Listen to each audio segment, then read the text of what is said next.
हरे कृष्णा। आप सब भक्तों को मेरा कोटि कोटि प्रणाम। युधिष्ठिर महाराज ने भगवान श्री कृष्ण से पूछा, हे प्रभु, आषाढ़ मास के शुक्ल पक्ष में कौन सी एकादशी होती है? उसका क्या नाम है और क्या विधि है?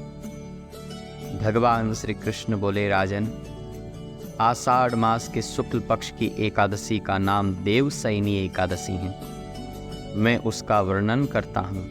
वह महान पुण्यमयी, स्वर्ग और मोक्ष देने वाली, सब पापों को हरने वाली तथा उत्तम व्रत वाली है।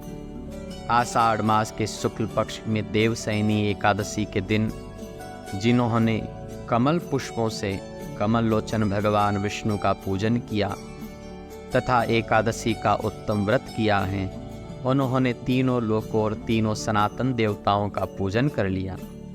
देवशयनी एकादशी के दिन मेरा एक स्वरूप राजा बलि के यहाँ रहता है और दूसरा क्षीर सागर में शेषनाग की सैया पर तब तक शयन करता है जब तक आगामी कार्तिक की एकादशी नहीं आ जाती।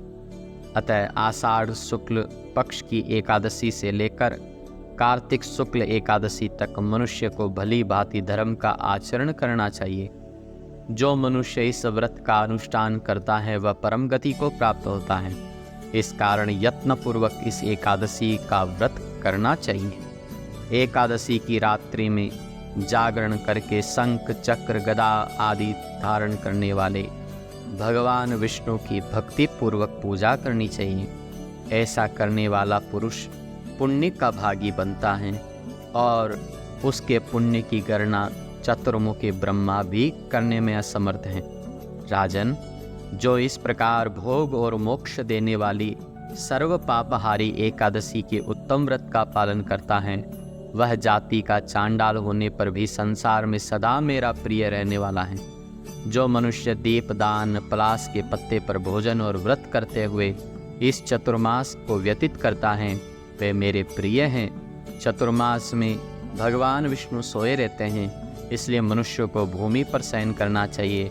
सावन में साग, भादों में दही, ग्वार में दूध और कार्तिक में दाल का त्याग कर देना चाहिए। जो इस चतुर्मास में ब्रह्मचार्य का पालन करता है वह परम गति को प्राप्त होता है। राजन, एकादशी के व्रत से ही मनुष्य सब पापों से मुक्त हो जाता है। अतः सदा इसका व्रत करना चाहिए, कभी नहीं भूलना चाहिए।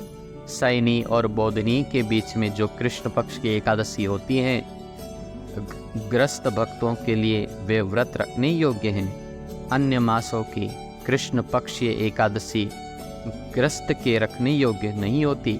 शुक्ल पक्ष की सभी एकादशी करनी चाहिए।